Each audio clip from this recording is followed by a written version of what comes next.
Hello and welcome back to the Cricket Nerds. It's once again Benji's joined us. He's got over his lamenting after England got slapped about by the Irish, and we're going to be talking about some brilliant cricket matches today. So we've got what we're going to talk about first. We're going to go in reverse order of how they went in the day. So we'll talk about Pakistan, Zimbabwe, which, whoa, that's all. That's all I'm going to say so far. India versus Netherlands, and South Africa, Bangladesh. So first things first. Zimbabwe versus Pakistan. Zimbabwe managed to pull off upset of the tournament so far, I want to say. There have been some pretty decent upsets. You know, West Indies getting knocked out, England getting slapped by Irish people, but Zimbabwe managing to defend 130 against Pakistan has got to be up there. Mm-hmm. So what I want to talk about first is Pakistan's bowling, because I mean, to restrict a team to 130 for 8 is pretty good. I thought Zimbabwe had a good start with the bat, but yeah, what did you guys think of the overall bowling performance of Pakistan? I mean, if you look at all the economy rates, only Naseem Shah and Shaheen Shah Afridi and Naseem Shah went at over 6 and over, but they were both under 9s. So it was a good performance on a Australian pitch. I think it was really good. I have to say, my pick of the bowler today was Mohammad Wasim, 4 for 24 off 4 overs. I mean, you can't really ask for better figures than that. I think the only thing was with Shaheen and Naseem Shah is not enough dot balls. They only bowled 9 and 7 dot balls between them. So I think that was the one thing that let them down. But you can see that, especially just from the makeup of the sides, they're not going very spin heavy at Perth. Like today, Pakistan used 4 seamers and 1 spinner. That was their makeup of what they did. There was no Nawaz, no Iftikhar, who both, can be that spin option. They just went with 4 overs each from their 4 seamers. But then if you look at both teams, Shadab Khan took 3 wickets and Sikandar Raza took 3 wickets. So it looks like they're underusing spin at Perth a bit, but spinners are doing really well there. So I'm not really sure what the logic is. But yeah, all in all though, to get a team to 130 for 8, I mean, I'd be pleased. Yeah, it would just be, you just think, right, Pakistan are going to win it in 10 overs, sort their net run rate out, and it'll be all happy days. But they just made an absolute meal of the chase. Like there was just they lost it really, rather than Zimbabwe winning it. Zimbabwe bowled well, but they're not the Indian bowlers. They're not the English bowlers. They did as well as they could, but Pakistan, with the talent they've got, Rizwan and Babar at the top of the order, they should be winning that game easily.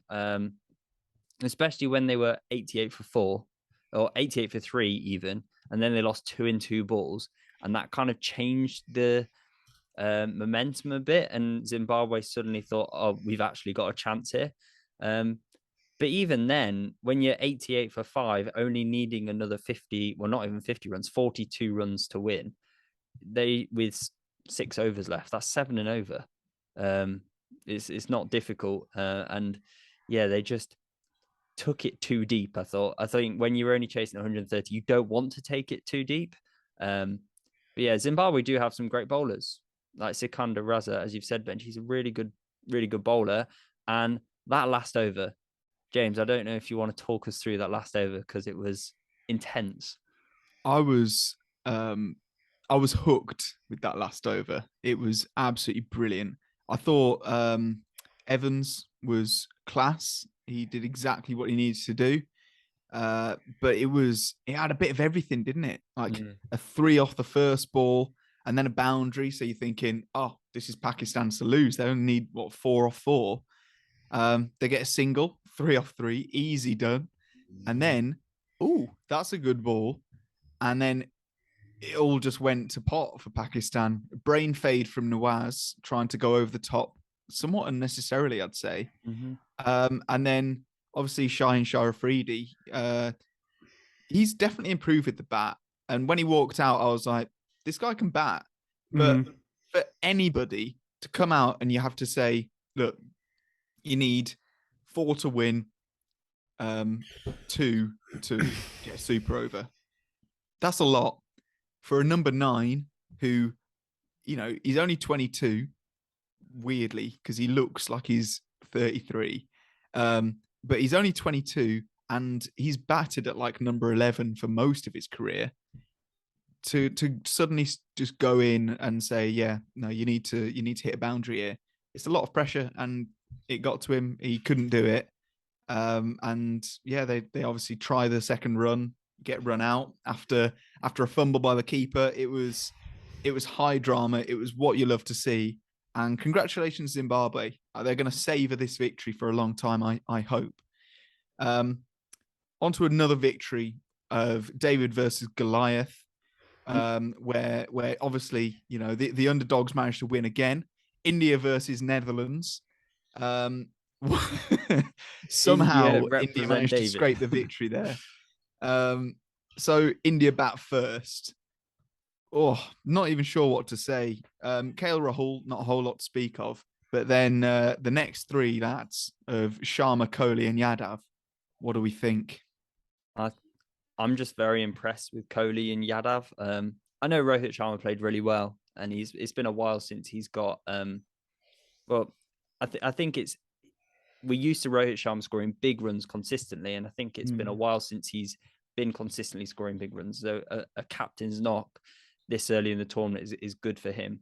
But Kohli and Yadav, watching them bat today, I just saw a contrast, which made me appreciate Kohli even more, because Yadav, his style is quick hands, innovative shots, 360, and it is good to watch.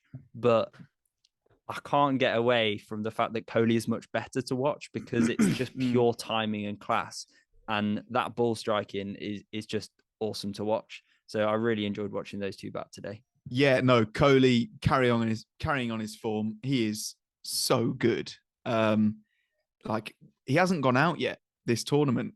If he goes out for a golden duck, I think he'll be averaging like 140 off at a strike rate of about 150. It's unbelievable. And you're right, it's so nice to watch.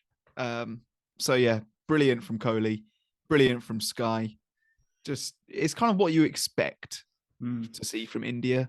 They just kind of walked it. There was really just no mercy for those Dutch bowlers, was there? They were just dispatched, weren't they? And it was like effortless. Like, I think they only hit like 6 sixes maybe in the innings, which, seems low for such a strong batting attack. But just the sheer number of 4s that they hit, like, just looking at really, like, Sky especially, just hit 7 4s, and it almost looked chanceless, his innings.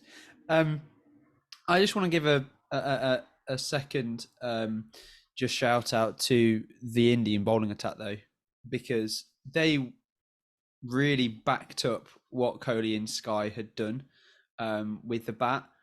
Bhuvaneshwar Kumar particularly, he bowled 2 maidens.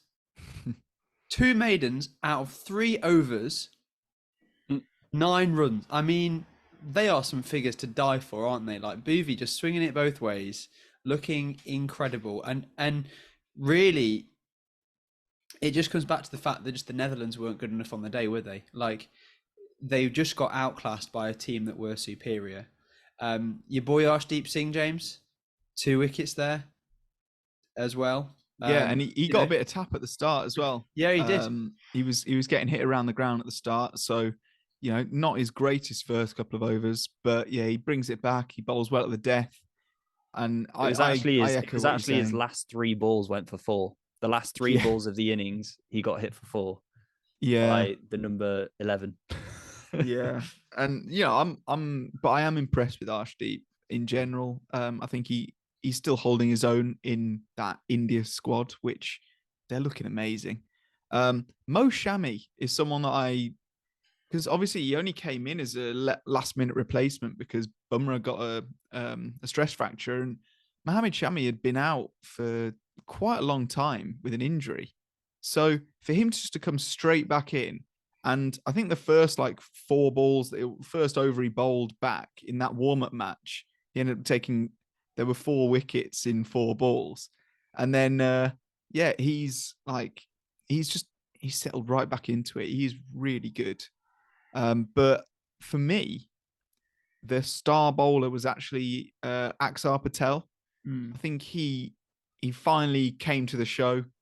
He's been a bit off the boil the last couple of games, but we showed why he is in that team, and he is really class because they just couldn't get him off the strip, and he took a couple of big wickets. So yeah, well done to India. Are they the favourites, Zach? I think they are the favourites in the fact that every game they play, it's just going to be a lot of Indian supporters who are drowning out the crowd and basically making it feel like it's India. And then that kind of is the extra bit to give India the slight advantage. I mean, in Australia, England are never going to get any support, really. The Barmy Army will do their best. But when you're playing against India, when it feels like it's India, it's going to be hard. And I thought the Netherlands actually did all right today. And I felt sorry for them because I was watching at the start of the game, and it was like 10 minutes before the anthems, and they start playing this Indian music around the stadium, and all the Indians are going mad. And it's like, well, where's the support for the Netherlands here? Where's the Dutch music getting played? So yeah, it's just all in favour for India at the moment. I do want to shout out Tim Pringle, who was the pick of the bowlers for the Netherlands, and he was also the highest run scorer, the only 6 hitter for the Netherlands in this game. And he's actually a very decent player for them. And I think for the Netherlands improving moving forward, players like Bas de Leader and Tim Pringle, who are both quite young, to play a game against India in a World Cup, that's going to do them massive benefits in terms of the Netherlands moving forward. So it's not all doom and gloom for the Netherlands. They just came up against a very, very good side. Should we move on to the first game that was played today, which was an absolute hammering for South Africa against Bangladesh? And Benj, what's your thoughts on Riley Rousseau's masterful innings? My word. My word. I mean, was it Riley Rousseau or was it David Miller dressed up as Riley Rousseau? Who can say? 7 fours, 8 sixes, 100. I mean, it was just, he just smoked it everywhere, didn't he? It's puts South Africa in such a good position. Like, considering they've got Quentin de Kock at the top of the order, who almost beat Zimbabwe single-handedly. Then Riley Rousseau coming in at number 3, who's in ridiculously good form. I mean, just playing it to every corner of the ground, striking it nearly 200. I mean, it was just bullying, really. And like, yeah, it took something special from Shakib to get rid of him. Finally, yeah, just dropping it out wide and getting snaffled at cover. But it was such a good innings from him, and Riley Rousseau, what a prospect. That man's going to get a massive IPL contract this year, isn't he? Like, it was just huge, wasn't it? The one question I just have about the South Africa batting, and you're all going to know it's coming, but why is Temba Bavuma still there? Like, he's the captain. But surely, I mean, it's Morgan all over again. Like, he's there as the specialist captain. He scored 2 off 6. It was painful. And then you've got the other 2 that come in and make it look like easy work. Yeah, I mean, Bavuma, we know how good he can be, right? But he's just going through that bit of form where it's just not working out for him, is it? I've got a question on that. which is a little bit controversial, maybe. But obviously, there are a lot of political issues in South Africa, and in terms of quotas for teams. And do you think Bavuma is captain because of those issues? No, I think he has earned his way into being that captain, because he has been very good, and especially in that test side, at one point he was really consistent in getting 50s. He just couldn't convert anything. But that being said, I think him being the white ball captain doesn't make a whole lot of sense. I think it would make a lot more sense for him to be the red ball captain, because, or even just the ODI captain, because his ODI stats are very good. I think he averages around 40, whereas in T20s, and this is off the top of my head here, I don't really know, but I'm almost 100% sure that he has a career T20I strike rate of less than 120. Yeah, I think that's a stat. 115. 115. Yeah. So that doesn't give him merit to be that T20 captain. And yeah, I mean, at what point do you say, well, we just need a white ball captain? And I think based on his performances, I don't think after this World Cup, we're going to see Temba Bavuma remain captain. I think we're looking more likely to see David Miller step into that role, because he is in brilliant form. He's shown those leadership qualities, and he's not a liability, which at the moment Bavuma is, and hopefully comes good. But based on like his career-wide scores and performances in T20, I don't have any reason to believe that he will do well. You can see with the players that follow in Miller, Markram, Rousseau, even Quinton de Kock at the top of the order, that you can see the merit in having an anchor role like a Bavuma in there. But when you look at their squad, they've got Reza Hendricks, whose batting average in 2020s is almost 30, so it's about 7 or 8 higher than Bavuma, and his strike rate is above 120. So he would be a much better fit in that role at the top of the order. So yeah, it's interesting. It is definitely interesting. And South Africa have highlighted once again why it is so important to have at least one of your top 3 firing. Like, you look at England's performances, their top 3 haven't fired yet in the competition. And that means that you cripple yourself within the first few overs.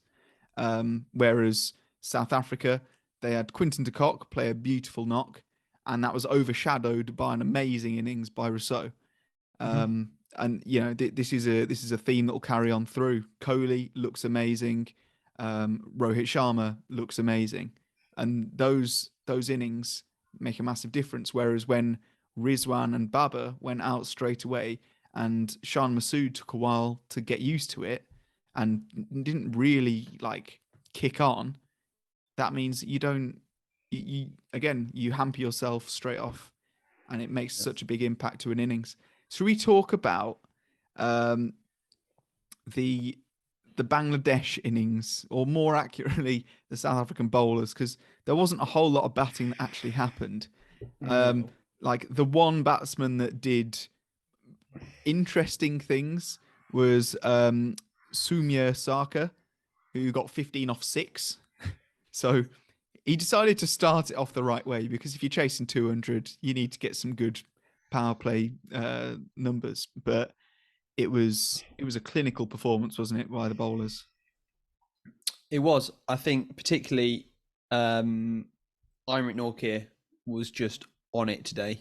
4 wickets, economy of like 2, probably 2.8, like not a lot really. It was just really good. That left arm pace that he offers. They just, again, it's another case of just being such another class above the team that they're playing against today. And like Bangladesh, you know that they've got good players. On their day, they can be fantastic, but yeah, they were just taken to pieces today. Rabada started things off. I mean, he was probably one of the worst figures, but like it just meant that everyone bowled really well today.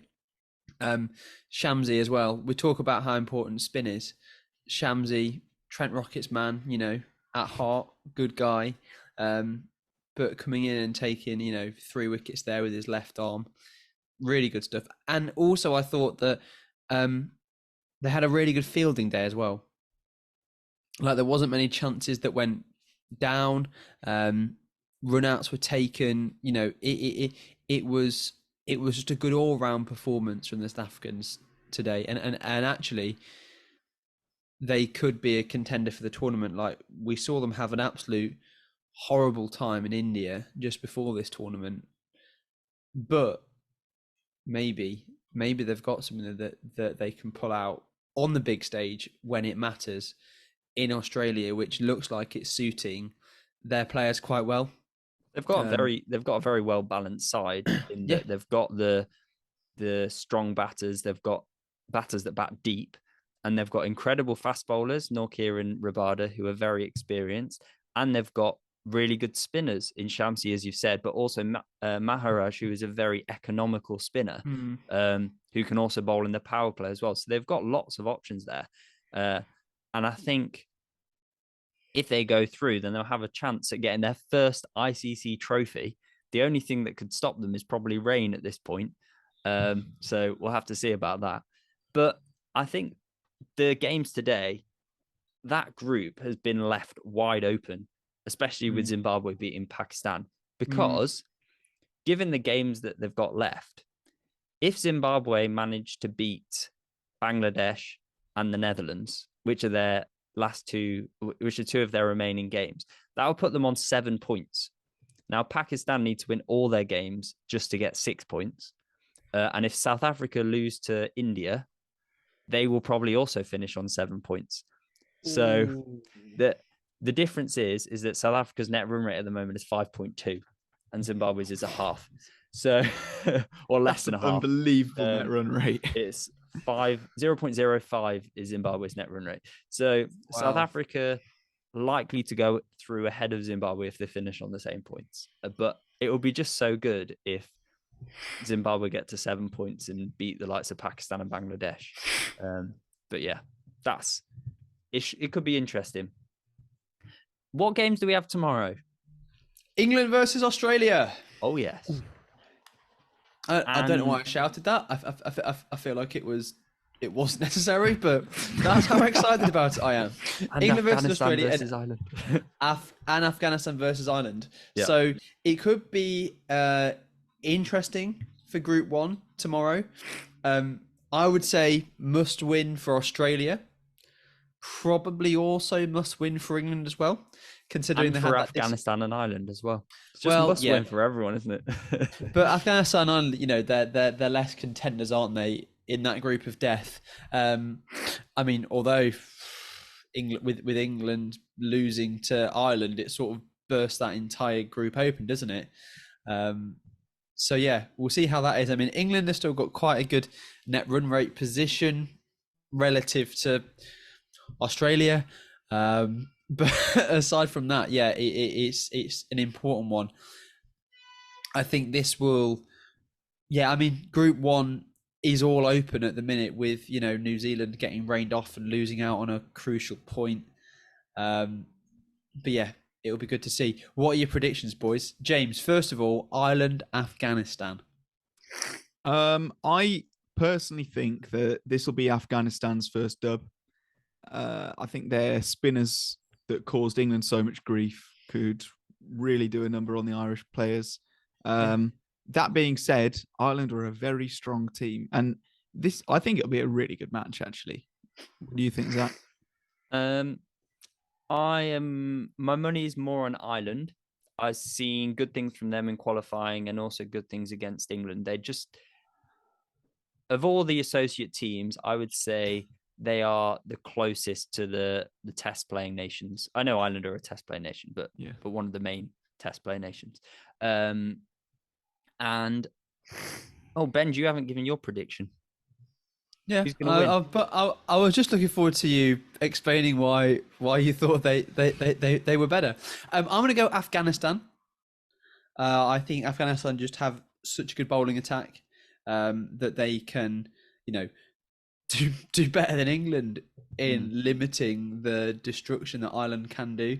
And yeah, I am looking forward to seeing Mark Adair and Josh Little bowling against Ramadan Gurbaz and I can't remember their opener's name. Hazratullah Zazai.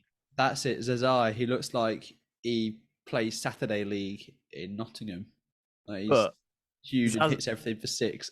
Zazai, if he fires, Well, yeah. and then it'll be Afghanistan's game. I think that's the thing with Afghanistan. We know they've got great bowlers. It's just their batting is so hit or miss at the moment. So yeah, they will score. They will score 200 or they will score 117, and there is no in between. Yeah, exactly. All right, the second match then. Me and Zach actually already gave our predictions for this because it was very obvious what we were going to say. But England versus Australia, who's going to win? England. England are going to win, and you can take that to the bank. Bet everything you've got. If you've got a gambling problem, don't say this. If you've got a gambling problem, okay, and you're in financial troubles, don't worry. Just put every last thing that you have, take out a really high interest loan, put it all on England winning, and it'll sort everything out. That's the best advice I can give. Now they're going to lose, aren't they, you idiot? No, Mitchell Stark's going to take a fifer. Like, that's what's going to happen now. I think it all does depend on whether or not England's top 3 fire, and that's what we said. What will happen is Butler will go out quite early on. Stokes will start wresting back the initiative and get bowled by an absolute beauty out of nowhere that would have got any other batsman out. And then Australia will just clinch the victory in the last over. There we go. But England will still win. England will still win, yeah. All right. Well, that's all we've got time for. Thank you so much for watching. Don't forget to like and subscribe. Thank you once again for all the support. If you haven't already, check out our social medias. It's down in the description below. You can also listen to our podcast if you're out and about on Apple Podcasts, Google Podcasts, Spotify, and more. Other than that, thank you so much for watching, and goodbye.